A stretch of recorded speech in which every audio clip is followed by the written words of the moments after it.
তন্ময় হয়ে সুমামা ইবনে উসাল রাদিয়াল্লাহু তাআলা আনহু বিশ্বনবীর কথাগুলো শুনতে আরম্ভ করলো।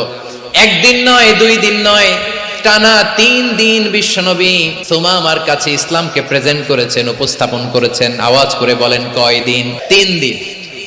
3 দিন মসজিদে নববীতে বাধা। আর সাহাবীদেরকে বললেন, তার খোঁজ খবর নিও। তোমরা যে রুটি বানাও এর মধ্যে সবচেয়ে ভালো আটার রুটিটা তারে দিও, সবচেয়ে রিফাইন্ড খেজুর, যেটা পিওর খেজুর, এটা তারে দিও।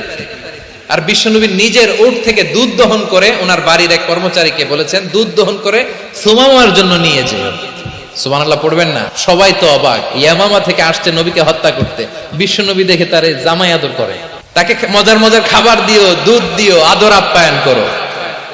একদিন নয়, 2 দিন নয়, টানা 3 দিন বিশ্বনবী এভাবে সুমামার কাছে যেয়ে ইসলামকে প্রেজেন্ট করতে আরম্ভ করলেন, ইসলামকে উপস্থাপন করতে শুরু করলেন, আর তাকে চমৎকার এন্টারটেইনমেন্ট আপ্যায়ন দিতে আরম্ভ করলেন। টানা 3 দিন যখন ইসলামের দ্য বিউটিজ অফ ইসলাম, ইসলামের সুমহান বাণী, সৌন্দর্য তার কাছে উপস্থাপন শেষ, তাকে আপ্যায়ন শেষ, বিশ্বনবী বললেন সাহাবাদেরকে, যাও এবার সুমামার হাতের পায়ের রশি দুটো খুলে দাও। সাহাবারা বললেন, ইয়া রাসূলুল্লাহ, কি বলেন আপনি? ও তো হত্যাকারী, সুযোগ পায় নাই, আপনারে মারতে পারে নাই, ছেড়ে দিলে আবার ও আপনার উপর তলোয়ার নিয়ে ঝাঁপিয়ে পড়বে। নবী, এই সিদ্ধান্ত আপনি নিতে যাবেন না। বিশ্বনবী বললেন, যেটা বলেছি সেটা করো, সুমামার রশিগুলো ছেড়ে দাও, সুমামার হাতে পায়ের রশিগুলো যে তোমরা খুলে দাও।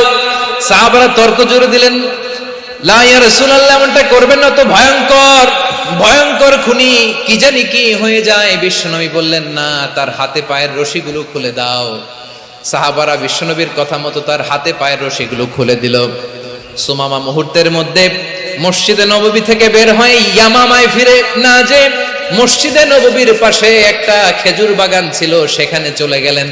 সেখানে একটা ছোট্ট কুয়া ছিল, কুয়ার পানি দিয়ে তিনি গোসল করলেন। সুবহানাল্লাহ পড়েন। কুয়ার পানি দিয়ে গোসল করে মসজিদে নববীর সামনে এসে বিশ্বনবী এবং সাহাবাদের সামনে দাঁড়িয়ে সাব্বাবা উঁচু করে বললেন, আশহাদু আল্লা ইলাহা ইল্লাল্লাহ ওয়া আশহাদু আন্না মুহাম্মাদান আবদুহু ওয়া রাসূলুহু।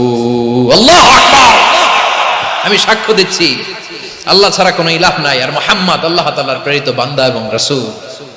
প্রিয় ভাইয়েরা, ইহসান দিয়ে যা জয় করা যায়, কঠোরতা দিয়ে সেটা কঠিনকালেও জয় করা যায় না। আওয়াজ করে বলেন, ঠিক কি না? এবার সুমামা দাঁড়িয়ে বলে, ওগো নবী, আমি তো কালিমা পড়ে মুসলমান হয়ে গেলাম, এবার শোনেন, এই মুহূর্তের আগে আপনার চেহারার চাইতে নিকৃষ্ট কোনো চেহারা আমার কাছে ছিল না, কিন্তু শাহাদা পাঠ করার পরে আপনার চেহারার চাইতে উত্তম শ্রেষ্ঠ কোনো চেহারা আমার কাছে আর নাই। ও নবী, আজকের দিনের আগে ইসলাম ধর্মের চেয়ে নিকৃষ্ট অপছন্দনীয় কোনো ধর্ম আমার কাছে ছিল না, কিন্তু এই মুহূর্ত থেকে ইসলামের চেয়ে সেরা শ্রেষ্ঠ পছন্দনীয় কোনো ধর্ম আমার কাছে নাই।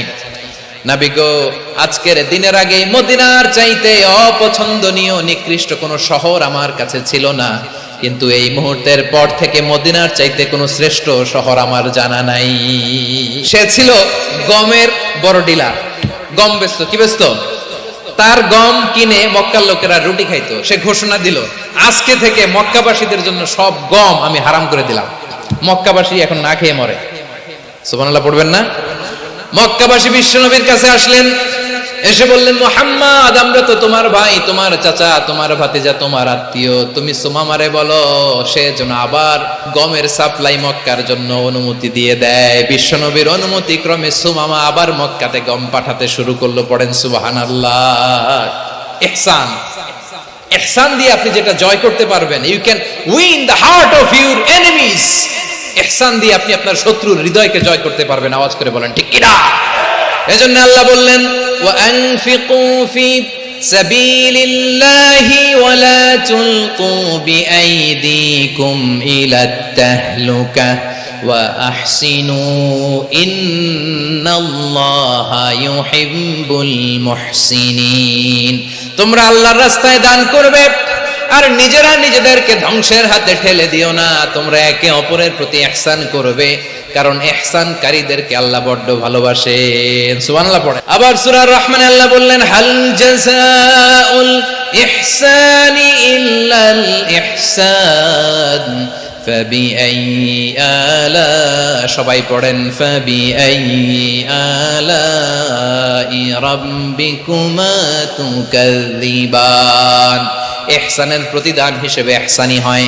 বিশ্বনবী সুমামার প্রতি যেমন ইহসান করেছেন, সুমামাও ঠিক তেমন ইহসান ফিরিয়ে দিয়েছে, ঠিক কিনা বলেন? তাহলে এক নম্বরে হচ্ছে আদ, ন্যায় বিচার। দুই নম্বরে সবাই বলে ইহসান, সদাচরণ।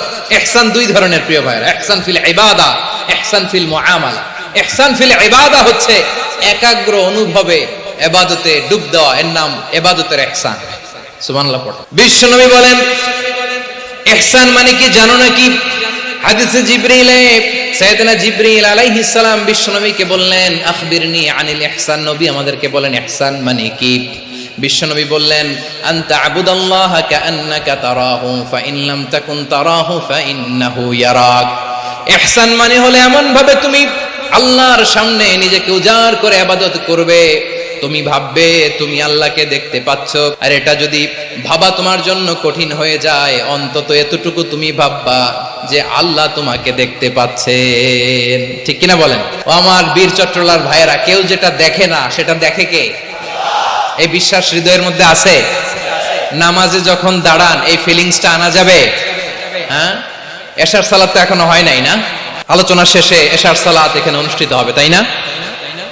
আচ্ছা বলুন তো, আমরা এশার সালাত পর্যন্ত বেঁচে থাকবো এই গ্যারান্টি আছে কার কার? হাত তোলেন।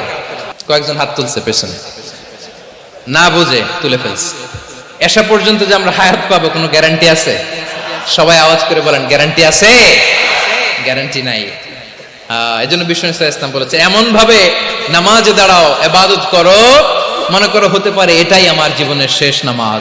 পারফর্ম দ্য সালাহ as if this is your last and final prayer. এমন ভাবে সালাতে দাঁড়াও, ভাবো হতে পারে এটাই তোমার জীবনের শেষ নামাজ। এমন ভাবে নামাজে দাঁড়াও, ভাবো এটাই শেষ নামাজ। তাহলে নামাজে একাগ্রতা বাড়ায় দিবে কে? ফলে ইবাদতের ইহসান আমাদের অর্জিত হবে। আর মুআমালাতে ইহসান হলো